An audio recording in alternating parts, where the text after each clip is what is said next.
Análisis Mundial, el podcast del Observatorio de Asuntos Internacionales de la Universidad Finisterrae.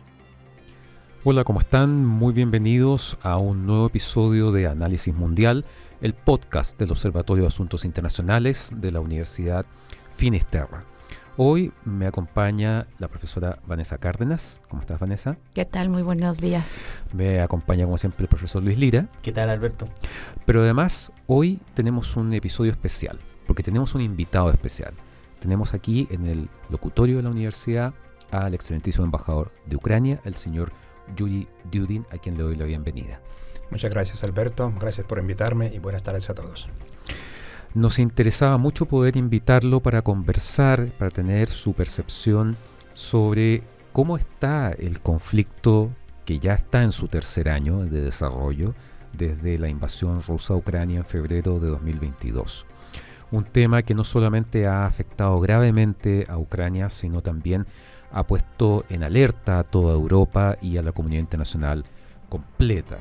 Llevamos más de 2 años de este conflicto en desarrollo que no tiene de momento una fecha posible de término. Tampoco sabríamos decir en este minuto cómo podría terminar este conflicto, pero nos interesaría mucho poder iniciar esta conversación preguntándole cómo ve usted en este minuto la situación de Ucrania en el marco de este conflicto. Mira, Alberto, primero yo quisiera corregir porque la palabra conflicto para nosotros suena muy poco. Okay. Nosotros hablamos de la guerra a gran escala, la invasión rusa a gran escala que empezó hace justo más de 2 años, porque teníamos la guerra híbrida de 2014, cuando Rusia se tomó la península de Crimea, anexó la península de Crimea y una parte del Donbass, dos regiones en el este de Ucrania, y ahí comenzó la guerra ruso-ucraniana. Pero esa guerra, como llamamos, era de poca intensidad o de baja intensidad, y desde 24 de febrero de 2022 tuvimos la invasión a gran escala que sigue hasta ahora, y como usted bien dijo, no tenemos todavía previsión para cuándo podría terminar esa guerra. Estamos en el tercer año. Realmente el primer año fue bastante difícil porque tuvimos muchos avances rusos, pero también tuvimos la contraofensiva ucraniana a finales del 22, cuando logramos reconquistar la mitad de los territorios que nos habían tomado al principio de esta invasión grande. El año 23 ya fue el año más complicado, porque tuvimos algunos sucesos, algunos éxitos tanto de la parte ucraniana como de la parte rusa, pero también tuvimos éxitos, digamos, en lo que era en el Mar Negro. Logramos casi reconquistar una buena parte del Mar Negro y hacer que los barcos rusos salieran de Crimea, porque destruimos muchos barcos rusos y ellos tuvieron que ir al Cáucaso ruso. Y este año también se ve bastante difícil, pero ahora ya estamos en una posición mejor después de la última votación del Congreso norteamericano. Embajador, a mí me gustaría preguntarle, porque hay mucha gente que lo que ve en las noticias es justo la relación entre los gobiernos, la guerra, estas palabras, ¿no?, de la violación al derecho internacional por parte de Rusia, pero ¿cómo es la relación entre las sociedades de Rusia y Ucrania antes y ahora durante el conflicto? Porque además hay muchas familias binacionales, de hecho, ¿no?, y que están sufriendo tanto del lado ruso como del lado de Ucrania por esta guerra. Yo diría que del lado ucraniano están sufriendo muchos más, porque todos los días llegan misiles, todos los días llegan drones, todos los días está muriendo gente en Ucrania. En Rusia no muere nadie, sino son los soldados que fueron enviados al frente de Rusia, pero en Ucrania muere mucha gente pacífica, mucha gente civil bajo los escombros de los edificios y de los proyectiles y de las bombas y granadas de los rusos. Ahora, respondiendo a su pregunta, quiero decir que realmente antes de la guerra se consideraba, o la propaganda rusa decía, que somos un pueblo hermano, que somos parte de un pueblo, los eslavos, sí. Y nadie, hay muy pocos en Ucrania creían que esa guerra iba a empezar, porque a pesar de todo lo que nos decían las fuentes de investigación, las fuentes de inteligencia, no se creía mucho que realmente podían atacarnos, porque ¿cómo puede atacar un hermano a un hermano? Y así, con tanta envergadura, con tantos tanques y artillería y aviación, y destruyendo y matando a tanta gente. Pero eso sucedió. Y por eso realmente, aunque tenemos casi todos familias o familiares en Rusia, no nos hablamos, no nos comunicamos, porque la propaganda rusa hizo que nuestros parientes allá creyeran en todo lo que les dice Putin, todo lo que dice la propaganda rusa, que fue una operación militar limitada o algo así. En cambio, es una guerra de destrucción, de aniquilación del pueblo ucraniano. Por eso la relación está casi inexistente en este momento, y yo creo que van a pasar muchos años, sino decenios, hasta que podamos realmente volver a hablar con los rusos después de todo lo que nos han hecho. Embajador, en esa línea, yo quería preguntarle acerca de la sociedad ucraniana. Previo al inicio de la guerra en 2022, en la guerra híbrida de los últimos años, muchos reportajes, artículos hablaban de una sociedad dividida hacia un grupo que miraba hacia la Unión Europea, pero también una población en el este que tenía o cultivaba una nostalgia soviética. ¿Cuál es su visión de la sociedad ucraniana?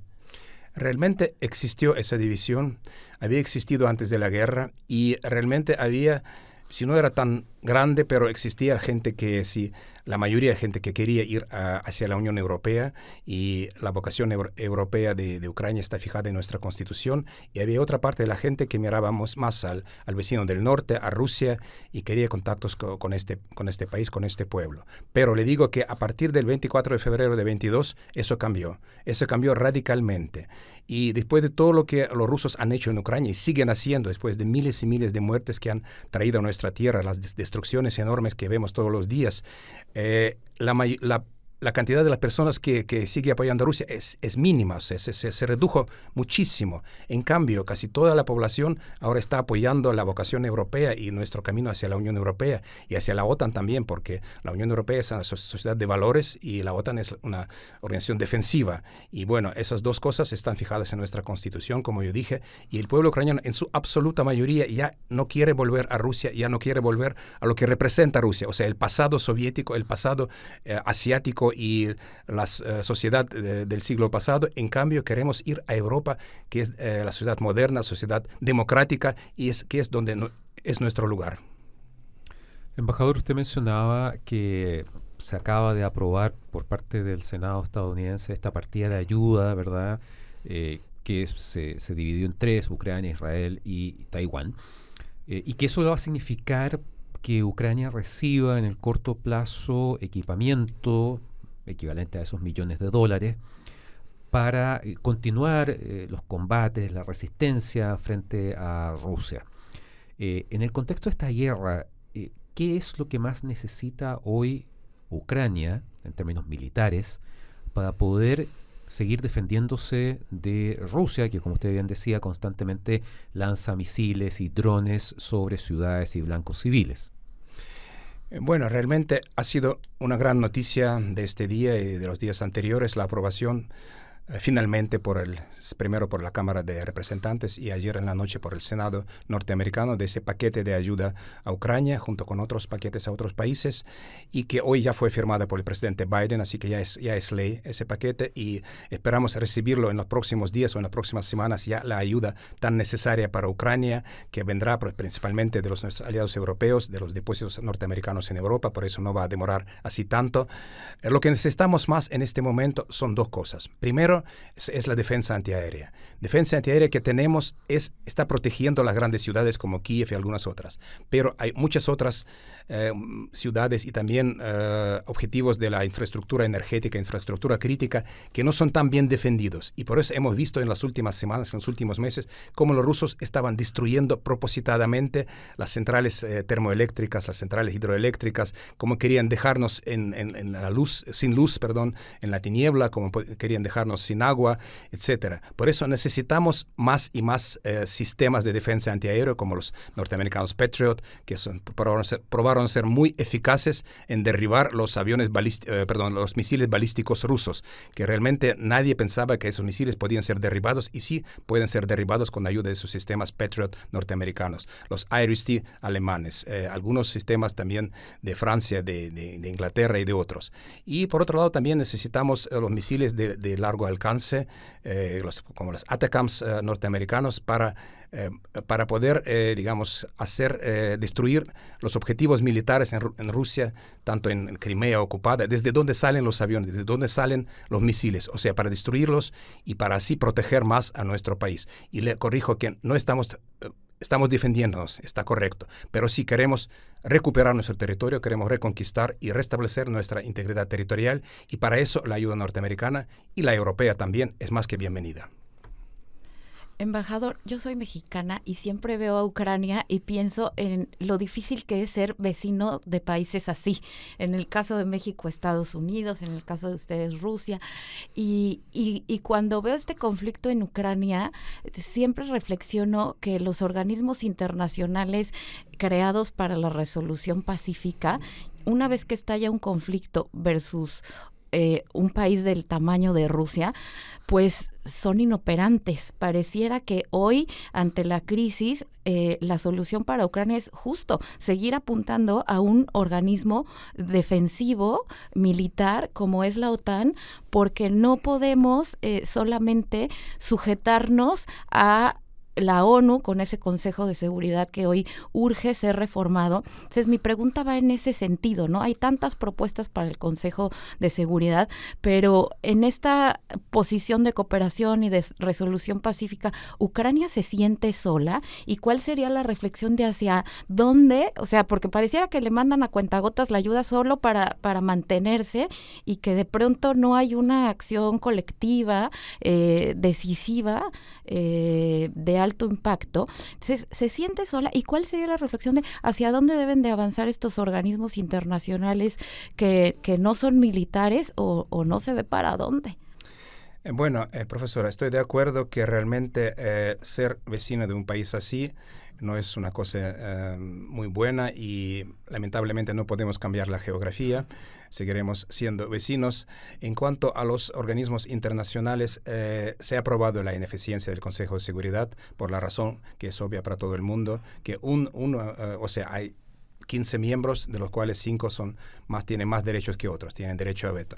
Y ese derecho fue usado y abusado por Rusia en todas las ocasiones. En todas las votaciones que se trató de hacer en el Consejo de Seguridad, Rusia siempre se vetó y sabemos que, ese órgano que en principio, según la Carta, debería ser el órgano máximo para salvaguardar la paz y para mantener la paz, es inoperable, es ineficiente y no puede hacer nada con este veto. En cambio, en la Asamblea General tenemos un apoyo muy grande de 100 países. En algunas votaciones se votaron hasta 143 países a favor de Ucrania, pero sabemos que la votación en la Asamblea General no son vinculantes, o sea, las resoluciones no son vinculantes y no se puede hacer nada con eso. Por eso Ucrania también defiende la reforma de la ONU, de todo el sistema internacional, porque necesitamos que el derecho a veto que fue creado después de la Segunda Guerra Mundial para algunos países llamados vencedores de la guerra, y aquí podemos dar una parte que Rusia no fue originalmente el fundador de la ONU, fue la Unión Soviética, que Rusia solamente heredó ese asiento en el Consejo de Seguridad sin ser aprobada, sin pedirlo, sin solicitarlo. Simplemente se sentó en el asiento de la Unión Soviética y continuó a ser. Por eso el derecho a veto debe ser abolido, no debe existir más, no deben ser países más iguales que otros. Y por otro lado también abogamos porque los países que están en guerra o que hacen guerra contra otros países no deberían tener derecho a vetar nada en este sentido. Eso también es nuestro reclamo. Y por supuesto queremos la ampliación del Consejo de Seguridad, dando más puestos a algunos países de Europa Oriental, tanto como de América Latina. Es también la reforma del Consejo de Seguridad y la reforma de todo el sistema de Naciones Unidas es muy urgente y muy importante. Sin duda un soporte también de Ucrania en el contexto de la guerra ha sido el apoyo de la Unión Europea. ¿Cuál es su visión actual de las discusiones que se llevan al interior de los Estados miembros y cómo sigue la diplomacia ucraniana las próximas elecciones en el Parlamento? ¿Sienten algún temor de algún cambio respecto a los movimientos euroescépticos? ¿Cuál es la visión en este momento de la Unión Europea y de las próximas elecciones en el Parlamento? Realmente el apoyo, la ayuda de la Unión Europea ha sido crucial, ha sido muy importante en esos años de la guerra. Como he dicho, hemos recibido mucho equipo militar, tanto de Alemania como de Francia, de Bélgica, de Dinamarca. Ahora vamos a recibir los aviones F-16. La Noruega, también España y Portugal nos han ayudado con algunas cosas.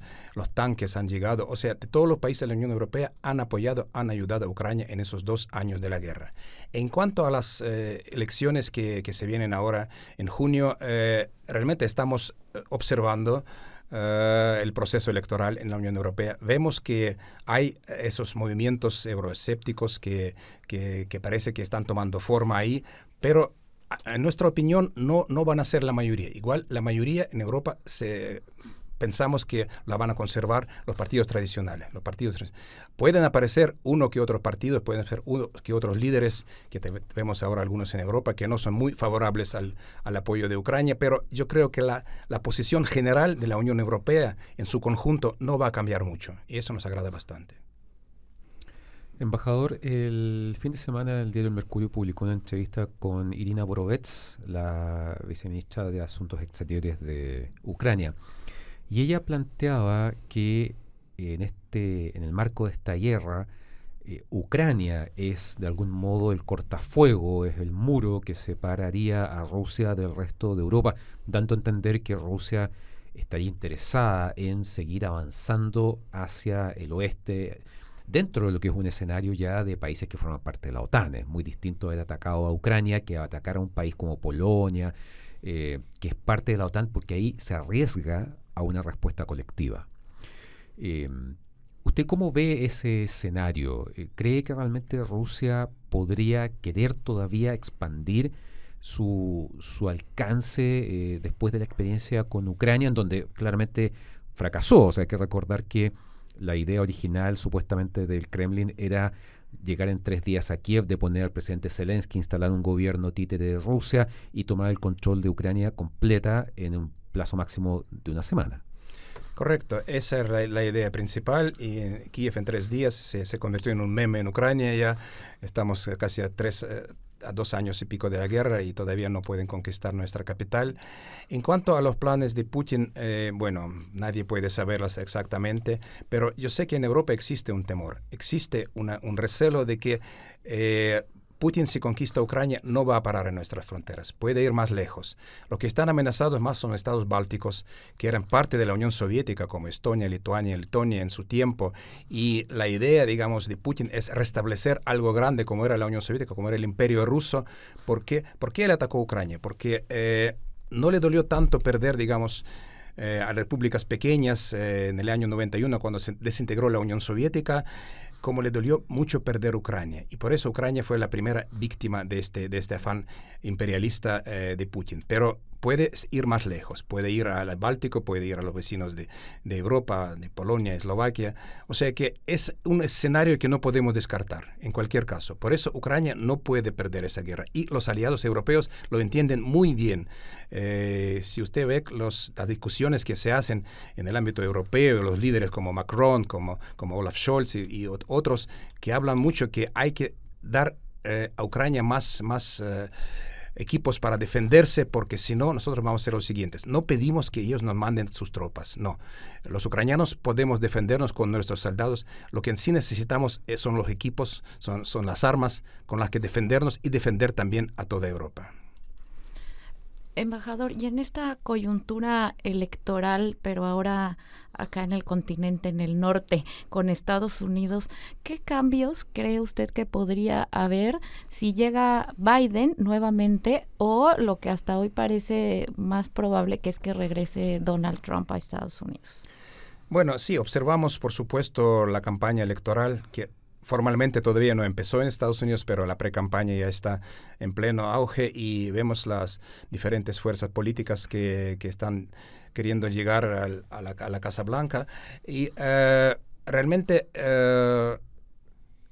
cuando me preguntan si tenemos algún miedo si viene Trump, si va a cambiar algo, hay que ver, porque sabemos que un candidato dice unas cosas, muchas cosas. Cuando se convierte en presidente, a veces dice otras cosas. Con Trump ya pasó en el pasado, cuando él era presidente anteriormente, que tuvimos discusiones y tuvimos cosas malas y cosas buenas, pero también durante la presidencia de Trump recibimos los primeros equipos antitanques, primeros armas norteamericanas llegaron con su presidencia. Pero eso habrá que ver, y hemos visto también el cambio, inclusive en las últimas semanas de Trump con relación a Ucrania. Si antes decía que, bueno, que podía resolver la guerra en pocas horas si fuera electo. Ahora dice en las últimas intervenciones, dice que Ucrania debe ganar, que Ucrania no puede perder, que vamos a seguir ayudando a Ucrania. O sea, inclusive el discurso de él ha cambiado, y eso ayudó que se desbloqueara ese paquete que durante 4 meses estaba estancado en la Cámara de Representantes, y su el cambio de su posición, inclusive ahora, nos ha ayudado bastante y esperamos que si él sea electo no va a haber una gran tragedia para Ucrania. Y hablando de un mundo multipolar, ¿cuál es la sensación que se percibe en Ucrania respecto de países como China e India que han mantenido una posición silenciosa? Se han cuadrado, ¿cierto?, indirectamente con la posición rusa, pero ¿percibe Ucrania a estos países como elementos importantes en negociaciones de paz? ¿Cuál es la sensación que le provocan estos países? Por supuesto, esos países que usted mencionó son muy importantes en cualquier negociación de paz. Sabemos que China, por ejemplo, aunque dice que es formalmente neutral, pero se ha probado que también suministra algunas cosas para Rusia y algunos elementos y algunas cosas ahí llegan ahí. Cuanto a India, es más neutral, pero también digamos, no diría que es más pro-Ucrania, pero sí en su posición de líder global del continente también es importantísima. Digo eso porque estamos preparando una cumbre global de la paz que pues, tendrá lugar el próximo junio en Suiza, los días 15 y 16 de junio, y a esa cumbre serán invitados más de 140 países. Queremos invitar a todo lo que es el sur global, porque además de los europeos, cuya posición bien conocemos, los norteamericanos, canadienses, australianos, japoneses, que todos nos apoyan bien, queremos invitar el máximo de países de Asia, África y América Latina a nivel de líderes para discutir los caminos, cómo podemos llegar a esta paz, porque para Ucrania la paz solo puede ser después del restablecimiento de nuestra integridad territorial. No podemos negociar la paz cuando tenemos los territorios ocupados y cuando todos los días somos objetivo de bombardeos rusos. Por eso la posición de India y de China en ese sentido sería clave y vamos a ver si los líderes aceptan la invitación para llegar a la cumbre de paz en Suiza y qué posición van a tomar en esta cumbre si es que llegan. Así que a partir de eso vamos a definir los pasos futuros, cómo llegar a esa paz. Pero repito, sí, es muy importante que sean involucrados, es muy importante que participen en estas negociaciones de paz. Embajador, usted mencionaba esta cumbre, ¿verdad? En ese sentido, hemos hablado aquí que hay una diferencia importante entre el fin de la guerra y un escenario de paz, ¿verdad? La guerra puede llegar a un punto final, pero eso no garantiza necesariamente la paz. ¿Qué condiciones? Usted ha dicho que en el fondo el tema de la integridad territorial de Ucrania no se negocia. ¿Qué aspectos podrían ayudar a llegar a un término del conflicto y qué otros temas podrían garantizar una paz relativamente estable con un vecino como Rusia? Mire, tenemos lo que se llama la fórmula de paz del presidente Zelensky, que fue propuesta hace más de un año y medio en la cumbre de G20 en Indonesia, y desde entonces se ha desarrollado bastante en diferentes aspectos la discusión de estos puntos de la fórmula. Y los puntos de la fórmula son 10 puntos en total e incluyen desde la seguridad nuclear y radioactiva, seguridad alimentaria, seguridad energética, la liberación de los prisioneros y personas deportadas, el cumplimiento de la Carta de Naciones Unidas y restablecimiento de la integridad territorial de Ucrania, la retirada de las tropas rusas y el fin de hostilidades. Y esa es una condición obligatoria. O sea, podemos negociar la paz cuando se retiren las tropas rusas del territorio de Ucrania, cuando desocupen lo que nos han ocupado después del febrero de 22.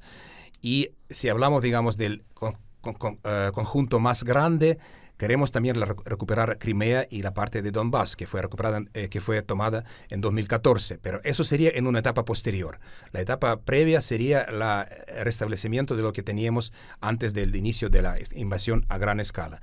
Y todos esos puntos serán discutidos en Suiza y han sido discutidos durante el último año en diferentes niveles, en diferentes formatos de consejeros políticos, diplomáticos, de presidentes, y esperamos que a partir de esos puntos podemos delinear, trazar una hoja de ruta de cómo podemos llegar a esa paz justa y duradera, porque como usted bien dijo, no necesitamos una tregua, no necesitamos apenas el fin de hostilidades, necesitamos una paz justa y una paz duradera y la no repetición de la agresión rusa. Ese es nuestro objetivo.